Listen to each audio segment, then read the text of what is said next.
আসসালামু আলাইকুম রহমতুল্লাহি ওবরাকাতুহ। নাহমাদুহু ওয়া নুসাল্লি আলা রাসূলিহিল কারীম, আম্মা বা'দ। বিসমিল্লাহির রহমানির রহিম। আলহামদুলিল্লাহ, আমাদের ফরজে আইন কোর্সের আজ 25তম সেশন। আজকে খুব ইম্পর্ট্যান্ট একটা পয়েন্ট নিয়ে আমরা আলোচনা করব। দুইটা বিষয় মূলত এখানে, একটা হচ্ছে ইসলামী সাজসজ্জা, আর হচ্ছে খেলাধুলা বা বিনোদন সংক্রান্ত ইসলামী বিধিবিধান। তো দুইটি খুবই গুরুত্বপূর্ণ বিষয়। আমরা আমাদের ব্যক্তিগত জীবনে এই বিষয়গুলোর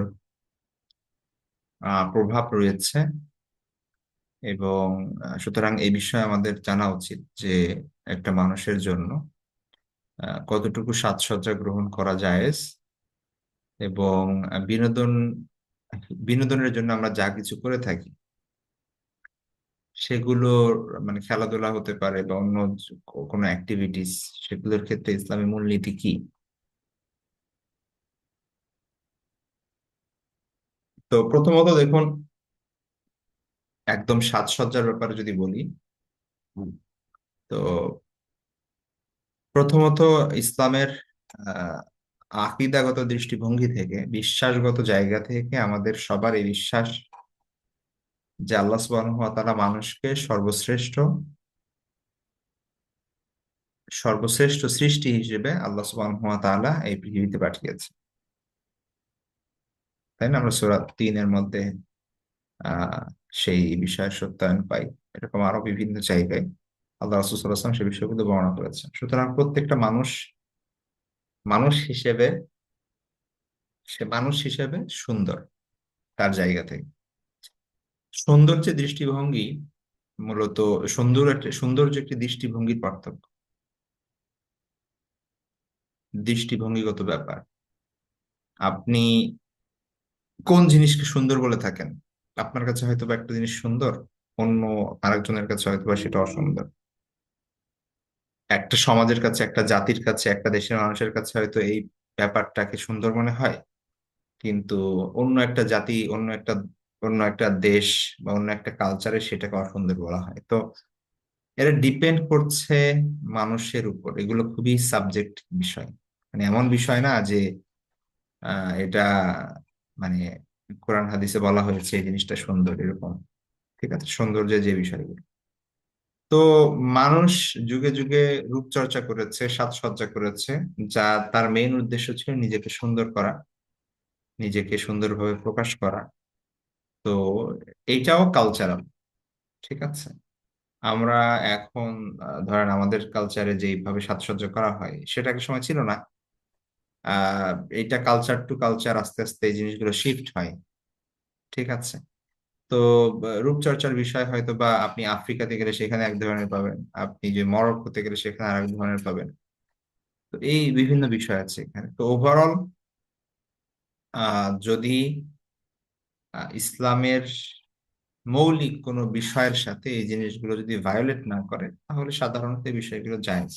ঠিক আছে, তো সেই বিষয়গুলো নিয়ে আমরা এখানে কথা বলবো। প্রথমত দেখেন, কিছু আছে মৌলিকভাবে হারাম। ঠিক আছে, শরীয়তের মূলনীতি হচ্ছে পোশাক আশাক যেরকম, তারপরে হচ্ছে খাবার দাবারের ব্যাপারে আমরা বলেছি নির্দিষ্ট কিছু বিষয় বাদে বাকি সবকিছু হালাল। ঠিক আছে, নির্দিষ্ট রুল যদি আপনি ফলো করতে পারেন সব পোশাকই পরতে পারবেন। নির্দিষ্ট খাবার দাবারের যেই হালাল হারামের বিষয়গুলো আছে এগুলো যদি ফলো করেন আপনি সবকিছুই খেতে পারবেন, ওই হারাম জিনিসগুলো বাদ দিয়ে। ঠিক আছে, নিষিদ্ধ জিনিস পরিহার করলে অন্য সবকিছুই জায়েজ। সাজসজ্জার ব্যাপারটা এরকম। ঠিক আছে, এখন সাজসজ্জা যেগুলো হারাম বা নিষিদ্ধ, সেটা দুইটা ক্যাটাগরিতে ভাগ করা হয়েছে। একটা হচ্ছে যেটা মৌলিকভাবে হারাম, মানে এই জিনিসটা করাই হারাম, কার জন্য করছেন, কেন করছেন, কি উদ্দেশ্যে করছেন এটা পরে, জিনিসটাই হারাম। আর একটা জিনিস আছে যে সেটা প্রকৃতপক্ষে জায়েজ, কিন্তু স্থান কাল পাত্র ভেদে সেটা হারাম হয়ে যাবে। ঠিক আছে, তো যেমন ধরেন ট্যাটু আঁকা। ঠিক আছে, তো ট্যাটু আঁকা এটা কোনোভাবে জায়েজ নেই। এটা সরাসরি মানে আল্লাহ সুবহানাহু ওয়া তাআলার বিধান, রাসূল সাল্লাল্লাহু আলাইহি ওয়াসাল্লামের হাদিস দ্বারা সেটা প্রমাণিত যে এটা নিষেধ। ঠিক আছে, আল্লাহর লানত বলা হয়েছে। সুতরাং এই জিনিসটা আপনি ঘরের মধ্যে করেন, ঘরের বাইরে করেন, গোপন জায়গায় করেন, মানে কাপড়ে ঢেকে রাখেন বা মানুষকে দেখান, তারপরে হচ্ছে আপনার অল্প করেন বেশি করেন, এই জিনিসটা হারাম। ঠিক আছে, এটা কোনোভাবে জায়েজ হওয়ার সুযোগ নেই। আর একটা হচ্ছে যেটা মৌলিকভাবে জায়েজ, আপনি এমনি ধরেন স্নো পাউডার লাগালেন, ঠিক আছে, এটা তো নিষেধ না। কিন্তু এটা আপনি এই উদ্দেশ্যে লাগালেন যে আপনি বেপর্দা হয়ে বাইরে যাবেন, মানুষ আপনাকে দেখে সুন্দর বলবে। তো পর পুরুষকে দেখানোর জন্য আপনি কি করলেন, এই সাজগোজটা করলেন, তাহলে এইটা মৌলিকভাবে তো জায়েজ ছিল। কিন্তু আপনি যে উদ্দেশ্যে লাগিয়েছেন এবং যে কর্মকাণ্ড আপনি করছেন, সেটার কারণে এটা হারাম হয়ে যাবে। ঠিক আছে। তো এইভাবে কিছু বিষয় আছে মৌলিকভাবে হারাম, আবার কিছু বিষয় আছে মৌলিকভাবে হারাম না, কিন্তু পারিপার্শ্বিক স্থান কাল পাত্র ভেদে সেই জিনিসটা হারাম হয়ে যাবে। তো আমরা কিছু বিষয় ধরি, যেমন ধরেন বর্তমান আধুনিক সময়ে আমরা বিউটি পার্লার বহুল চর্চিত বিষয়। এখন সাজগোজ পরিপাটি, এটা এটার জন্য এখন বিউটি পার্লারে যান অনেকে। তো এখন বিউটি পার্লার কি জায়েজ কি জায়েজ না, এখন কথা হচ্ছে বিউটি পার্লার কি আসলে। এটা একটা জায়গা যেখানে আপনাকে কিছু সার্ভিস দেয় তারা, অর্থাৎ সাজসজ্জার যেই, মানে এই বিষয়ে যারা দক্ষ মানুষ আপনাকে হেল্প করে আর কি, এই হচ্ছে বিষয়। তো এইটা এইটা না জায়েজের কিছুই নাই এখানে। ঠিক আছে। আহ এখানে মেইন মূলনীতি হচ্ছে আমাদের যে কাজ ইসলামে সম্পূর্ণ অবৈধ, সে কাজ কোনোভাবেই কারোর জন্যই করা জায়েজ নেই। ঠিক আছে। এমনকি স্বামীকে খুশি করার জন্য জায়েজ নেই। তো এখন বিউটি পার্লারে যেই জিনিসগুলো করা হয় সেগুলো যদি আমরা ধরে ধরে দেখি এবং সেগুলো যদি ইসলামে নিষিদ্ধ হয়, তাহলে বিউটি পার্লার কেন, এটা আপনি বাসায় করতে পারবেন না। এটা শুধু বিউটি পার্লারের সাথে সম্পৃক্ত না। ঠিক আছে। আবার যে জিনিস জায়েজ সেটা বিউটি পার্লারেও জায়েজ হবে, আপনার বাসাতেও জায়েজ হবে, নিজে করলেও জায়েজ হবে। ঠিক আছে। তো সেই জিনিসগুলোর মধ্যে কিছু, যেমন ধরেন প্রথমত তো বললাম যে আহ পরপুরুষকে দেখানোর জন্য কোনো ধরনের সাজসজ্জা করা বৈধ না। যত সাজবেন তত বেশি গুনাহ। ঠিক আছে। তো এখন সেইটার সাথে তো বিউটি পার্লারের সম্পর্ক না, আপনি বাসায় বসে করলেও সেটা কি হবে, সেই সেই বাসায় বসে সেজে গেলেও আপনি সেই সেই গুনাহই হবে। তো বিউটি পার্লারের অনেক কাজ জায়েজ আছে, আবার অনেক কাজ না জায়েজ আছে। না জায়েজের বিষয়গুলো আমরা সামনে একটু পর আলোচনা করব। সেই জায়গাগুলো, না জায়েজ যে কাজগুলো, সেগুলো যে ব্যক্তি করবে তারও যেমন গুনাহ হবে, যার মাধ্যমে করাবে করবে সেও গুনাহগার হবে। ঠিক আছে। সুতরাং নাজায়েজ যে কাজটা, সেটা যিনি করাবেন, যিনি হচ্ছে মানে হচ্ছে আপনার ক্লায়েন্ট, তিনিও গুনাহগার হবেন, আবার যিনি বিউটি পার্লারের কর্মী অথবা ওইখানের মালিক, তিনিও গুনাহগার হবেন। তো এটার জন্য এই বিষয়টা আমাদের মাথায় রাখতে হবে। তো প্রথমত আসি ট্যাটু। তো ট্যাটু এটা হারাম, এ ব্যাপারে কোনো সন্দেহ নাই। হাদিসের মধ্যে বলা হয়েছে যে আল্লাহ রাসূলুল্লাহ সাল্লাল্লাহু আলাইহি ওয়াসাল্লাম বলেন, লাআনাল্লাহু আল ওয়াসিলাতা ওয়াল মুস্তাওসিলা, যে আহ, আচ্ছা, ওয়াল ওয়াশিমাতা ওয়াল মুস্তাওশিমা ওয়াল ওয়াশমু ফিল লিফ। আচ্ছা। তো উল্কি বা হচ্ছে আপনার যে ট্যাটু যেটাকে আমরা এখন বলি, হ্যাঁ, যেটা শরীরে লেগে থাকে, মানে লেগে থাকে বলতে এটা শরীর এক ধরনের খোদাই করে বা শরীরে আপনার ছিদ্র ছিদ্র করে যেটা করা হয় আর কি মেশিনের মাধ্যমে। ঠিক আছে। তো এই উল্কি আঁকা, এইটা আহ আল্লাহ রাসূল সাল্লাল্লাহু আলাইহি ওয়াসাল্লাম বলেছেন, আল্লাহ সুবহানাহু ওয়া তাআলা এই মানুষদেরকে অভিশাপ করেন। আল্লাহর অভিশাপ এদের উপর, যা যে উল্কি করে এবং যে উল্কি করায়, যে নিজে করে দেয় এবং যে হচ্ছে এই সেবা নেয় বা হচ্ছে যে হচ্ছে ক্লায়েন্ট, উভয়ের উপর আল্লাহ সুবহানাহু ওয়া তাআলা লান। আর একটা হাদিসের মধ্যে আছে আব্দুল্লাহ ইবনে ওমর থেকে, লান আল ওয়াসিলাতা ওয়াল মুস্তাওসিলা ওয়াল ওয়াশিমাতা ওয়াল মুস্তাওশিমা, একই একই বিষয়। আর ট্যাটু করা একটা গুনাহ, আর ট্যাটু করার কারণে যদি শরীরে এমন হয় যে পানি পৌঁছাতে না পারে, তাহলে তো অজু গোসল জায়েজ হবে না। সুতরাং যতদিন সে ট্যাটু করে থাকবে ততদিন অজু গোসল এগুলো আদায় হবে না, জায়েজ হবে না। ঠিক আছে, ওটা ওটা আলাদা হিসাব। আচ্ছা, দ্বিতীয় যে বিষয়টা সেটা হচ্ছে পিয়ার্সিং, অর্থাৎ শরীরের কোথাও ছিদ্র করা অলংকার ব্যবহারের জন্য। ঠিক আছে।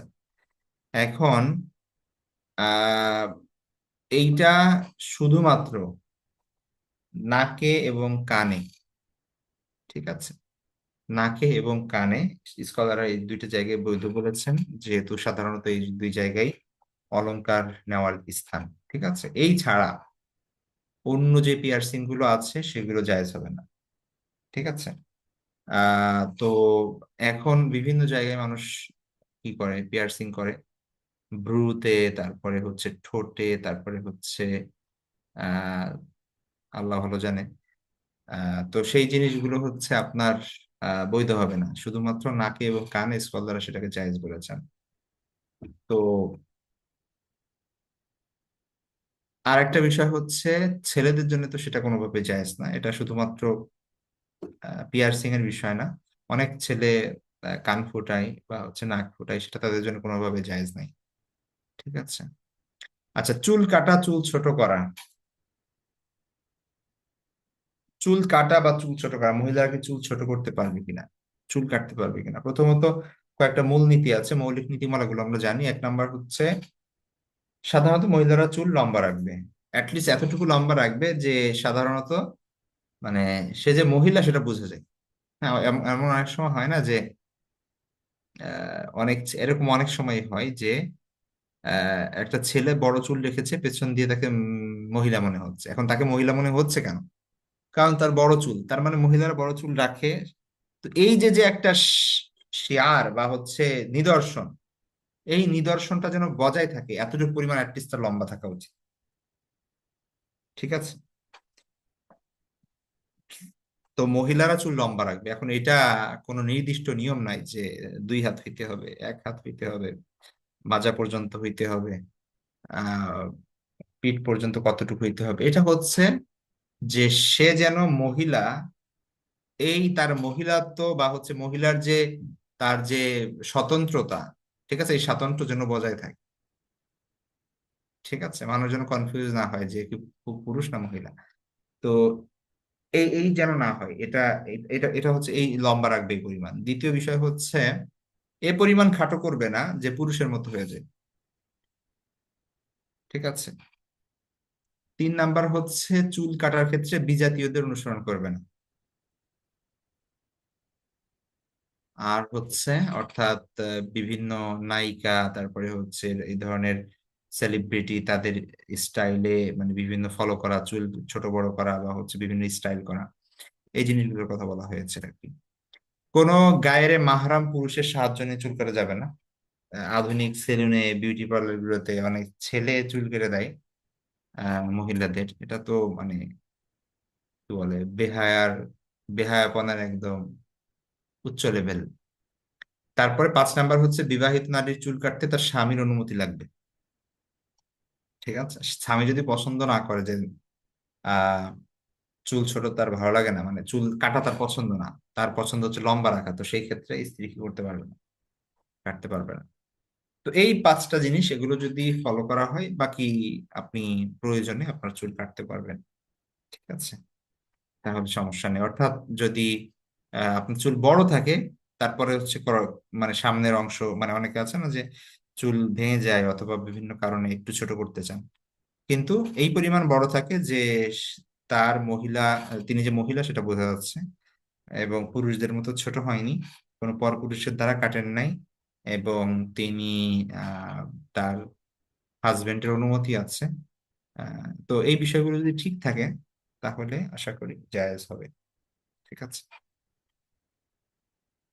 তারপরে চুলে কালার করা। চুলে কালার করার সাধারণ হচ্ছে জায়েজ। ঠিক আছে। চুলে কালার করলে মানে আধুনিক সময় আমরা যেভাবে কালার করা মানে আধুনিক সময় যেভাবে কালার করা হয়, চুলে কালার করার বিষয়টাকে স্কলাররা জায়েজ বলেছেন। তবে একটা জিনিস সেটা হচ্ছে যে প্রথমত যদি বার্ধক্যের শুভ্রতাকে, বার্ধক্যের কারণে চুল পেকে গিয়েছে সেটাকে ঢাকার কারণে, ঢাকার জন্য বা সেটাকে পরিবর্তন করার জন্য যদি করা হয় তাহলে জায়েজ হবে না। ঠিক আছে। তারপরে হচ্ছে বিজাতীয় বা কাফেরদের সাদৃশ্য গ্রহণের হিসেবে করা, সেটা জায়েজ হবে না। নিজে আপনি আপনার পছন্দ অনুযায়ী চেঞ্জ করলেন, সেটা আলাদা ব্যাপার। কিন্তু কোন একটা পার্টিকুলার একজন কাফের, মুশরিক, ইহুদি, খ্রিস্টান, সেলিব্রিটি, তার স্টাইল ফলো করে আপনি তাকে অনুসরণ করে তাকে ভালোবেসে করলেন, এটা কোনোভাবেই এটা ইয়া না, উচিত না। ঠিক আছে। তারপরে হচ্ছে স্বাস্থ্যগত যদি কোনো ক্ষতি হয় এই কারণে, সেটাও জায়েজ হবে না। সে বিষয়টা লক্ষ্য রাখতে হবে। আর চুলে কালার করার দ্বারা যদি আম, হ্যাঁ, এই বিষয়গুলো, এই তিনটে বিষয় যদি মাথায় থাকে তাহলে ঠিক ইয়া হবে, জায়েজ হবে চুলে কালার করা। আরেকটা বিষয় হচ্ছে অতিরিক্ত অপচয় এবং যে বিষয়গুলো আছে। হ্যাঁ, অর্থাৎ এটা অবশ্য ইসের সাথে, চুলের সাথে সম্পৃক্ত না, অন্য অন্য আরো ড্রেস আপ বা বিভিন্ন সাজসজ্জার সাথে সম্পৃক্ত। মানে হাজার হাজার টাকা দিয়ে, যেমন বিউটি পার্লার আছে যেখানে সাজতে 30,000 50,000 টাকা লাগে। ঠিক আছে। আরো বেশি লক্ষাধিক টাকা লাগে। তো এই জিনিসগুলো অতিরিক্ত না? তো এই সব ক্ষেত্রে টাকা এইভাবে ওয়েস্ট করা, আল্লাহ সুবহানাহু ওয়া তাআলার কাছে তো হিসাব দিতে হবে, প্রত্যেকটার পয়সার হিসাব দিতে হবে। তো এই জিনিসগুলো আমরা কিভাবে হিসাব দিব? ঠিক আছে, আমার বাসার আশেপাশে এমন অনেক মানুষ আছে যে দিনে একবেলা না খেয়ে, মানে একবেলা পেট পুরে খেতে পারে না, আর আমি আমার চুলে স্টাইল করাইতে 50,000 টাকা খরচ করছি। মানে এই জিনিসগুলো তো অতিরিক্ত তো সেই জিনিসগুলো আমাদের খেয়াল রাখতে হবে আর কি, এই বিষয়গুলো। পরচুলা লাগানো। আচ্ছা, পরচুলা লাগানোর ব্যাপারে হাদিসের মধ্যে, ওই যে এর আগে যে হাদিসগুলো পড়েছি সেখানে যে অংশটা আছে, লান আল্লাহুল ওয়াসিলাতা ওয়াল মুস্তাওসিলা।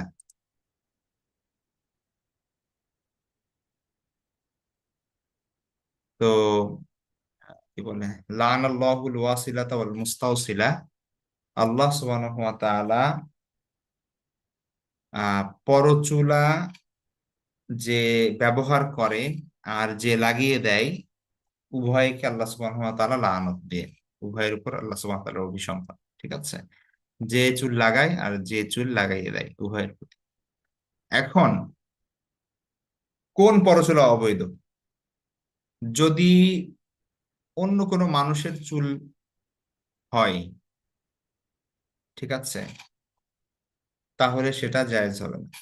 অর্থাৎ সাধারণত মানে পরচুলার একটা ক্যাটাগরি হচ্ছে যেটা অন্যের চুল থেকে বানানো হয়। ঠিক আছে। অর্থাৎ আর এক মহিলার চুল, ওই চুল কালেক্ট করে সেগুলো প্রসেস করে সেগুলা দিয়ে পরচুলা বানিয়ে তারপরে হচ্ছে আপনি লাগাচ্ছেন, এটা জায়েজ নাই। আর একটা হচ্ছে পশুর পশম দিয়ে বানানো হয়। ঠিক আছে। পশুর পশম দিয়ে আর এক ধরনের পরচুলা বানানো হয়, বা আর্টিফিশিয়ালি আমাদের বর্তমানে ধরেন তো অনেক ধরনের আধুনিক সময়ে কত ধরনের ইয়া বের হয়েছে, তাই না, ম্যাটেরিয়ালস, তো সেগুলো দিয়ে বানিয়েছে, সেখানে অন্য মানুষের চুল ব্যবহার করা হয়নি। ওই জিনিসটাকে আবার বলা হয় করামিল। তো হাদিসের মধ্যে আছে লা বা'সা বিল করামিল। আবু দাউদের হাদিস, সাইদ ইবনে জুবাইর থেকে, তিনি বলেন যে এটা সমস্যা নাই, এটা ব্যবহার করা যাবে। ঠিক আছে। তো পরচুল যেটা হচ্ছে পশম দিয়ে বা সুতা দিয়ে ব্যবহার করা হয়, সেটা জায়েজ। বা অন্য কোনো আর্টিফিশিয়াল কোনো ম্যাটেরিয়ালস দিয়ে সেটা ব্যবহার জায়েজ। কিন্তু যেটা হচ্ছে অন্য মহিলার চুল দিয়ে বানানো বা মানুষের চুল দিয়ে বানানো, সেটা জায়েজ হবে না। তবে এখানে একটা জিনিস মাথায় রাখা যাক, সেটা হচ্ছে যে আহ কৃত্রিম এই চুল লাগানো এটা তখনই জায়েজ হবে যখন হচ্ছে আপনি সৌন্দর্যের জন্য, নিজের সৌন্দর্যের জন্য আপনি সেটা, মাথায় চুল কম আপনি লাগাচ্ছেন, এটা এইভাবে, এটার জন্য জায়েজ আছে। ঠিক আছে। কিন্তু এটা যদি কোনো প্রতারণার উদ্দেশ্য থাকে তাহলে কিন্তু জায়েজ হবে না। এবং প্রতারণার মধ্যে এটাও অন্তর্ভুক্ত হবে যখন পাত্রপক্ষ যদি দেখতে আসে, তাহলে পাত্র তো শুধু মুখ দেখতে পারবে আর ফেস এবং হাত দেখতে পারবে, কিন্তু তার যদি মহিলা গার্ডিয়ান থাকে, তার বোন থাকে বা ইয়া থাকে, মা থাকে, তাহলে তো তারা চুল দেখতে পারবে সবকিছু। এখন তাদেরকে বোঝানোর জন্য যে আমার মাথায় কিন্তু অনেক চুল আছে, এই জন্য আপনি পরচুলা লাগালেন, এটা কিন্তু জায়েজ হবে না। লাগাতে পারেন, কিন্তু তাদের বলতে হবে যে আমার মাথায় কিন্তু এই ইস্যুটা আছে। ঠিক আছে, এটা একটা বড় ইস্যু। আপনি এখন দেখিয়ে বিয়ে করলেন, কিন্তু পরে এটা নিয়ে সংসারে ঝামেলা হবে। তো এইখানে মিথ্যার আশ্রয় নেওয়া বা ধোঁকা দেওয়া এটা জায়েজ হবে না। তারপরে যে বিষয়টা সেটা হচ্ছে ভ্রু প্লাক করা। ভ্রু প্লাক করা এমন একটা বিষয়, এটা মোটামুটি সকল স্কলারই সে ব্যাপারে বলেছেন যে এটা হারাম। ঠিক আছে। হাদিসের মধ্যে বলা হয়েছে আন আব্দুল্লাহ ইবনে আব্বাস লান আল্লাহুল ওয়াশিমাতা ওয়াল মুস্তাওশিমাত। ওয়াশিমাত বলা হয় হচ্ছে এই যে পরশুদের কথা আর কি। তারপর বলা হচ্ছে ওয়াল মুতানাম্মিসাতি ওয়াল মুতাফাল্লিজাত।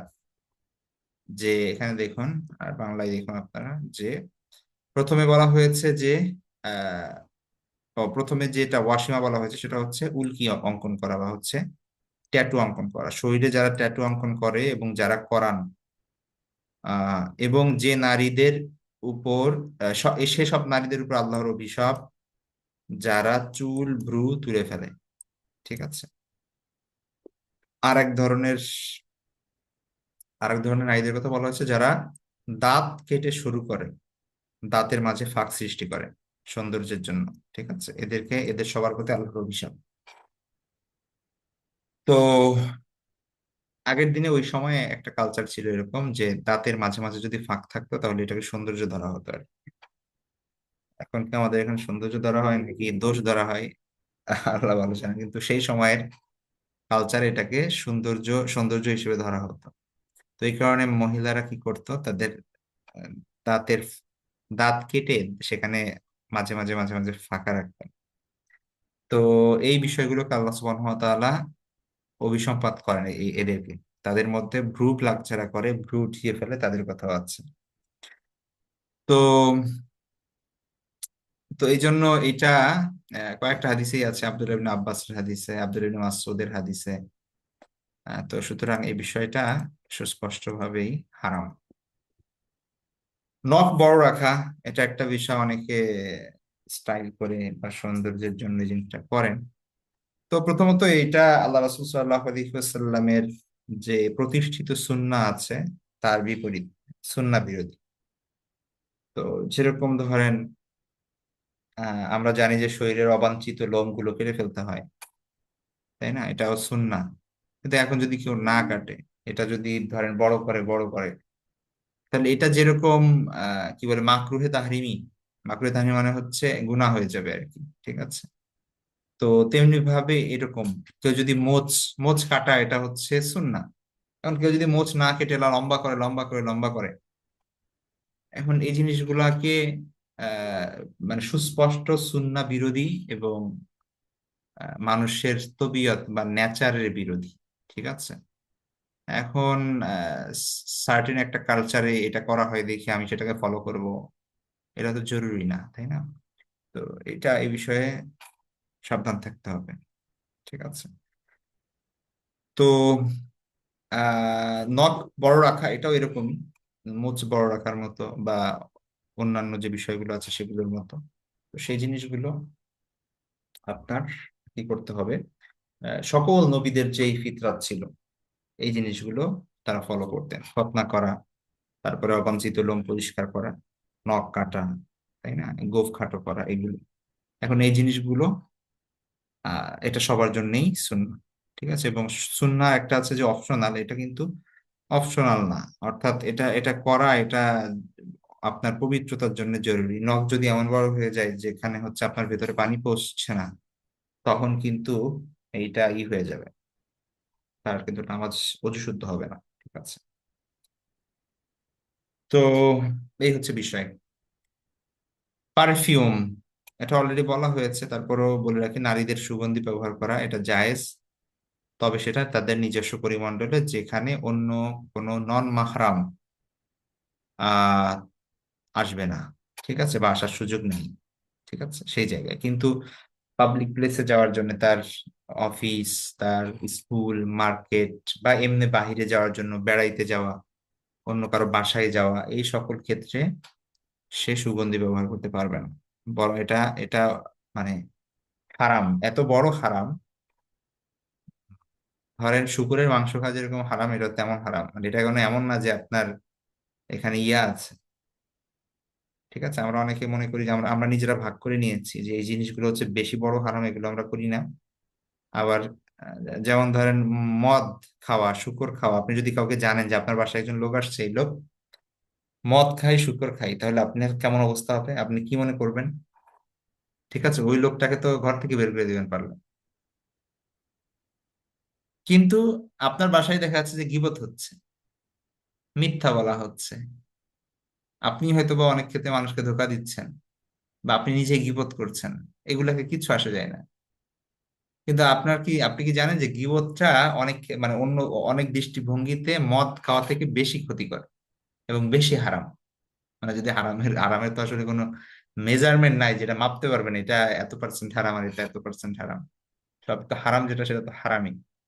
কিন্তু গীবতটা কিন্তু আরো বেশি ভয়ঙ্কর, সেখানে আমাদের কোনো হুঁশ জ্ঞান নাই। তো সুগন্ধির ব্যাপারটা এমন হয়ে গিয়েছে যে পারফিউম ইউজ করা, এটা কি হয়েছে তাতে? হ্যাঁ, সবাই করে আর কি, আমিও করি।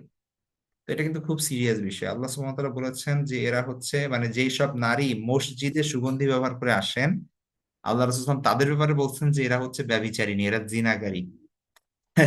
আপনি যদি মসজিদে যে জিনাগারী হন, তাহলে ভার্সিটিতে গিয়ে, পাবলিক প্লেসে গিয়ে, মার্কেটে গিয়ে, তারপরে অফিস আদালতে গিয়ে যেখানে অন্য পুরুষ আছে, বাসের মধ্যে উঠবেন, তো সেই ক্ষেত্রে আপনার কি হবে? মসজিদে যদি যাই, যদি ব্যভিচারিণী হয়, তাহলে কেমন হবে?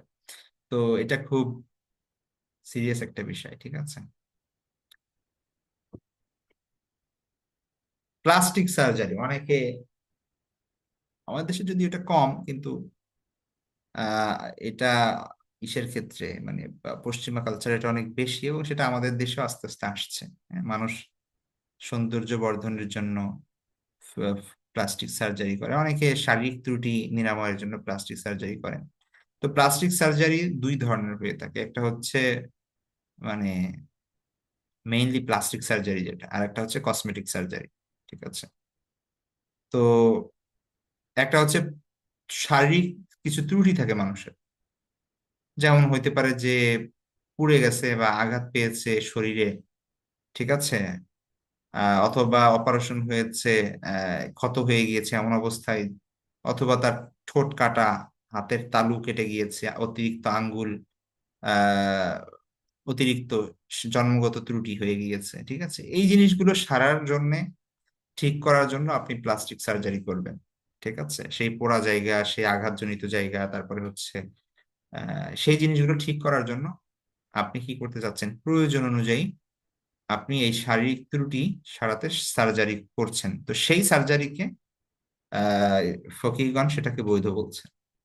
আরেকটা আছে যেটা কসমেটিক সার্জারি, সৌন্দর্য বর্ধনের জন্য যেটা করা হয়, আপনার নাকটা আরেকটু আহ টান টান করার জন্য। হ্যাঁ, তারপরে হচ্ছে ঠোঁটটা আর একটু মোটা করার জন্য। তাতে তেমনি ভাবে অনেক মানুষ চোখের পাতা, কান, তারপরে এমনকি তার প্রাইভেট পার্টস, এই জিনিসগুলো কি করেন, প্রাইভেট মানে সার্জারি করিয়ে সেগুলো নিজের মতো করে মানে কাস্টমাইজ করে নেন, সৌন্দর্যের জন্য আকর্ষণীয়, নিজেকে আকর্ষণীয় করে তোলার জন্য। এটা ইসলামে নিষিদ্ধ। এই ব্যাপারটা ভালো করে মাথায় রাখতে হবে, ঠিক আছে। তো যদিও আমাদের দেশে ওইভাবে এখনো এটার খুব খুব কম মানুষ আছে যারা হয়তো বা এই জিনিসগুলো করান, কিন্তু বাইরের দেশে এটা অনেক অনেক বেশি, এবং আমাদের দেশে আস্তে আস্তে সেই জিনিসটা আসছে। ঠিক আছে, তো এই ব্যাপারে আমাদের ফিক সম্পর্কে ভালো করে ধারণা রাখতে হবে যে এই জিনিসগুলো কিন্তু জায়েজ হবে না। আচ্ছা, তারপরে যে বিষয় সেটা হচ্ছে ইসলামে আনন্দ বিনোদন, খেলাধুলা। আমরা আনন্দ বিনোদনের জন্য অনেক কিছুই করি, তাই না? একটা মানুষ পারে না সব সময় 24 ঘন্টা সে কাজ করতে, লেখাপড়া করতে, এর বাইরে তার রিক্রিয়েশনের দরকার আছে, তার বিনোদনের দরকার আছে। তো বিনোদন হিসেবে কি কি জিনিস মানুষ গ্রহণ করে? ঠিক আছে, আমরা যদি বর্তমান সময়ের 10টা জিনিস ধরেন লিস্ট করি, তাহলে দেখবো যে এগুলোর মধ্যে কতগুলো হচ্ছে আপনার আহ সুস্থ বিনোদন আর কতগুলো অসুস্থ বিনোদন। ঠিক আছে, এই যে 31st নাইটে যে বিনোদন উদযাপন করা হয় বাজি ফুটিয়ে, শব্দ করে, তাই না, আগুন জ্বালিয়ে, এটাও তো একটা বিনোদন। আবার কেউ বিনোদনের জন্য দেখা যাচ্ছে একটা বই পড়লো, এটাও এক ধরনের বিনোদন। কেউ বিনোদনের জন্য ক্রিকেট খেললো, ফুটবল খেললো ফ্রেন্ডদের সাথে। আবার কেউ হচ্ছে গান শুনলো, আবার কেউ ভিডিও গেমস খেললো, আবার কেউ কার্টুন দেখলো, তাই না? বিনোদনের তো কোনো শেষ নাই। আবার বিনোদন হতে পারে ফ্রেন্ডদের সাথে বা একসাথে বসে আড্ডা দেওয়া, চা খাওয়া, গল্প গুজব করা, গীবত করা, অন্যের সমালোচনা করা, এগুলো বিনোদনের জন্য মানুষ করে। তো এই আহ সকল বিষয়ে, বিশেষ করে খেলাধুলার ক্ষেত্রে যদি আমরা বলি, তাহলে মানে এখানে আমরা ইসলামিক ওয়েতে যদি আমরা চাই যে আমরা কি করব, আনন্দ বিনোদনের মধ্যে থাকবো, তো নিজেকে সজীব রাখবো, কর্মোদ্যম রাখবো, হীনমন্যতা, বিষণ্ণতা, দুর্বলতা, আনন্দহীনতা, এই সব কিছু থেকে দূরে থাকার জন্য বিনোদনের গুরুত্ব আছে, ঠিক আছে? তো সেগুলো আমরা আহ, এমন জিনিস আমরা করব না যেটা আল কোরআন এবং সুন্নাহের বিরুদ্ধে যায়, দ্বীনের মূলনীতির বিরুদ্ধে যায়, ঠিক আছে? তো সেটা কিভাবে করতে পারবো আমরা? পরিবারের পরিজনের সাথে সময় কাটানো, আপনার সময় আছে প্রতি প্রতি সপ্তাহে একবার আপনার ভাই বোনদের সাথে মিলিত হন, ঠিক আছে? আত্মীয় স্বজনরা দেখা যাচ্ছে যে ছুটির দিনে একসঙ্গে হন, এটা অনেক সময় পারিবারিক বন্ডিং সৃষ্টি করে এবং এটা অনেক বড় একটা বিনোদনের বিষয়। তো তারপর হচ্ছে পরিবারের সাথে যদি আসলে ভালো সম্পর্ক থাকে, তাহলে এই তাদের সাথে সময় কাটানো এটাই অনেক বড় একটা বিনোদনের বিষয়। খেলাধুলা, শারীরিক মানে কসরত আছে যেটা, দৌড়, কুস্তি, এমনকি ক্রিকেট, ফুটবল, এই জিনিসগুলো তাদের সীমায় রেখে সেই জিনিসগুলো কি করা যাবে, সেই খেলাধুলার মাধ্যমে বিনোদন করা যাবে, সমস্যা না। নিজেদের মধ্যে কৌতুক হাস্যরস করা, সেটাও করা যেতে পারে। কিন্তু সেটার ক্ষেত্রে মনে রাখতে হবে যে মিথ্যা, তারপর হচ্ছে আপনার অন্যকে ছোট করে কৌতুক করা, আরেকজনকে অপমান করে কৌতুক করা, আরেকজনের নামে সমালোচনা গীবত করে কৌতুক করা, এই জিনিসগুলো করা যাবে না, ঠিক আছে? এই ছাড়াও হাসির আরো বিনোদনমূলক আর অনেক কিছুই আছে। কোথাও ঘুরতে যাওয়া, প্রাকৃতিক সৌন্দর্য অবলোকন করা, ভ্রমণ করা, ঠিক আছে, হ্যাঁ, হালাল সঙ্গীত বা নাশিদ শোনা, কোরআন তেলাওয়াত করা বা শোনা, এই এই জিনিসগুলোর মাধ্যমে আমরা কি করতে পারি, নিজেরা নিজেরা বিনোদিত হতে পারি, তাই না? আর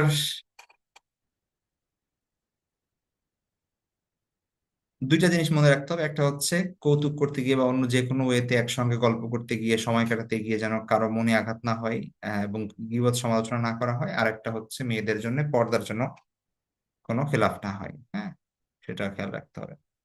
খেলাধুলা সম্পর্কে যে বিষয়টা, এখানে প্রথমত দেখেন, আল্লাহ সুবহানাহু ওয়া তাআলা মানুষকে সৃষ্টি করেছেন তার ইবাদত বন্দেগী করার জন্য, এটা হচ্ছে মেইন পারপাস লাইফের।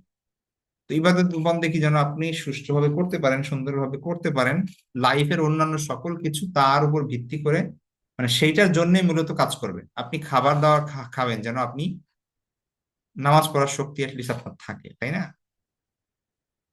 এই জন্য আপনি চাকরি বাকরি করবেন যেন আপনি খাবার খেতে পারেন। এখন ওই খাবার খেতে যে চাকরি করেন, এই চাকরির জন্য যদি আপনি নামাজ না পড়েন, তাহলে সেই চাকরির কি দাম? আসল করতে গিয়ে আসল নষ্ট করে তো আপনি ওই জিনিসগুলো করতে পারবেন না, ঠিক আছে? তো এই জন্য ইসলামে স্বাস্থ্য সুরক্ষা হয় এমন যে কোনো খেলাধুলা যেটা শরিয়ার বিধিবিধান লঙ্ঘন হয় না, পর্দা লঙ্ঘন হয় না, বা হচ্ছে সতর খোলা থাকে না, অথবা কারো শারীরিক কোনো ক্ষতি হয় না, ঠিক আছে, এমন যে কোনো খেলাধুলা ইসলাম অ্যাপ্রুভ করে, কিন্তু সেটা খেলাধুলা হতে হবে, খেলাধুলাই থাকতে হবে, এটাকে লাইফের পারপাস বানায় নেওয়া যাবে না, ঠিক আছে?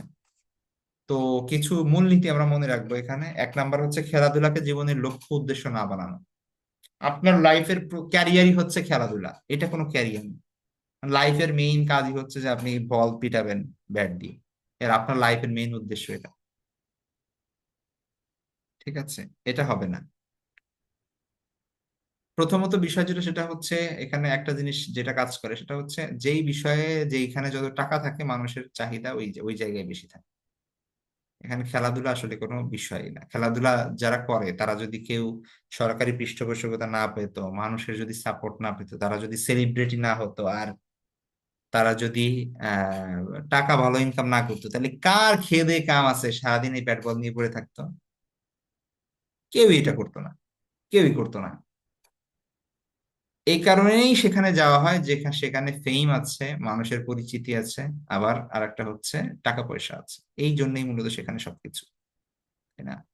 তো আজকে যদি বলা হয় যে আজকে রাস্তা পরিষ্কার করার কাজ যারা করেন এদের অনেক টাকা বেতন দেওয়া হয়, তাহলে কালকে সবাই বিসিএস পরীক্ষা দিয়ে সুইপার হওয়ার চেষ্টা করবে, অথবা হচ্ছে ভার্সিটি থেকে আসার পরে লাইন ধরবে কিভাবে ঝাড়ু দেওয়ার কাজ নেওয়া যায়, কারণ এখানে টাকা বেশি। তো মূলত হচ্ছে যেখানে টাকা সেখানে মানুষ দৌড়ায়, এখানে অন্য কোনো বিষয় থাকে না। ঠিক আছে। তো খেলাধুলাকে জীবনের লক্ষ্য উদ্দেশ্য না বানানো, এটা এই পয়েন্টটা মাথায় রাখতে হবে। দ্বিতীয় বিষয় হচ্ছে সতর আবৃত রাখা। আপনি খেলতে গিয়ে হাফ প্যান্ট পরে ফুটবল খেলছেন, আপনার হাঁটুর উপরে হচ্ছে প্যান্ট, আপনি তো যতক্ষণ আপনি খেলবেন ততক্ষণই কবিরা গুনাহ হতে থাকবে, আপনার সতর খোলা। ঠিক আছে। একজন পুরুষের জন্য নাভি থেকে হাঁটু নিচ পর্যন্ত ঢাকা এটা ফরজ, সর্বাবস্থায়, মানে অন্যের সামনে যখন আপনি থাকবেন। তো আপনি খেলছেন, মানুষ দেখছে আপনার সতর, এটা তো কখনোই জায়েজ হবে না, তাই না? খেলাধুলার জন্য জীবনের ঝুঁকি না নেওয়া, এটা জীবনের জন্য ঝুঁকিপূর্ণ যদি হয় তাহলে সেটা জায়েজ হবে না। এখন মানুষ কি করে, এই মাউন্ট এভারেস্টে চড়ে, এবং সেখানে কত মানুষ মারা যায়। কি কি লাভ হচ্ছে সেখানে, মানে কার ফায়দা হচ্ছে মাউন্ট এভারেস্টে চড়লে? আহ সেই হাজার হাজার ফুট উপরে যদি উঠে তাহলে কার লাভ হচ্ছে, কি লাভ হচ্ছে, দুনিয়া আখিরাতে কি ফায়দা হচ্ছে? তো কিন্তু মানুষ সেটা করছে, হারাম উপার্জন মুক্ত। গান, মানে কি বলে সে, আপনার খেলাধুলা, যদি জুয়া থাকে, বাজি থাকে, ধরেন আপনি নিজেরা যদি খেলেন কিন্তু বাজি ধরে খেলেন, সেটা জায়েজ হবে না। ঠিক আছে। তো এমনি নিজেরা খেলা যাবে, বাকি হচ্ছে এই যে অনেকে বাজি ধরে খেলেন, সেটা জুয়ার অন্তর্ভুক্ত। তারপরে জয় পরাজয়ের শত্রুতা সৃষ্টি না হওয়া, সব ধরনের গুনাহ থেকে মুক্ত থাকা। আপনি খেলাধুলা করলেন, যে আপনি হুজুরের কাছ থেকে ফতোয়া নিলেন ও ক্রিকেট খেলা জায়েজ, তারপরে ক্রিকেট খেলার টিম তৈরি করলেন, সেখানে নারী পুরুষের অবাধ মেলামেশা, গান বাজনা চালু করলেন, তো এটা তো জায়েজ হবে না এই জিনিসগুলো। আল্লাহর কোনো হুকুম পালনের উদাসীনতা না করা, খেলার কারণে আপনি নামাজ পড়তে পারছেন না, আপনি রোজা রাখতে পারছেন না, আপনি পর্দা মেনটেন করতে পারছেন না, তাহলে এই খেলার কোনো বৈধতা নাই। ঠিক আছে। তো এই শর্তগুলো যদি পালন করা যায় তাহলে খেলাধুলা জায়েজ, সেটা যে কোনো খেলাই হইতে পারে।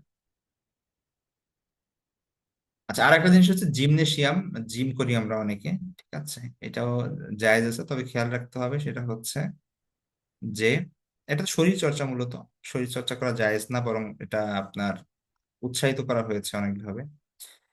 তবে জিম করতে গিয়ে অনেক জিমে আছে যেখানে হচ্ছে ছেলেরা, মানে ছেলে মেয়ে একসঙ্গে জিম করে। আবার অনেক জায়গায় আছে যেখানে সাধারণত জিম করে এরা ই করে, আহ মানে প্যান্ট, ছোট প্যান্ট পরে অথবা ছতর দেখা যায় এরকম। তো এই জিনিসগুলো করলে তো শরীয় বিরোধী কাজ হয়ে গেল। ঠিক আছে, তো সেটা তো জায়েজ হবে না। তো যেখানে নারী পুরুষ একসঙ্গে জিম করে সেখানে যাওয়া জায়েজ হবে না। তো এই বিষয়গুলো মাথায় রাখতে হবে। যদি এই জিনিসগুলো ঠিক থাকে তাহলে জায়েজ আছে। তো যাই হোক, এই বিষয়গুলো নিজেরা একটু দেখবেন আর উপলব্ধি করার চেষ্টা করবেন, ইনশাল্লাহ।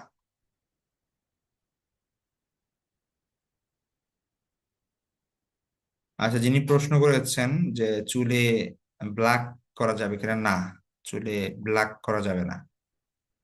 ঠিক আছে। চুল পেকে যদি যায় সেটার জন্য ব্ল্যাক, অন্য কালার করবেন আপনি, কিন্তু ব্ল্যাক কালার করতে পারবেন না। ঠিক আছে, ভালো থাকবেন সবাই, দোয়া করবেন। আল্লাহ হাফেজ, আসসালামু আলাইকুম।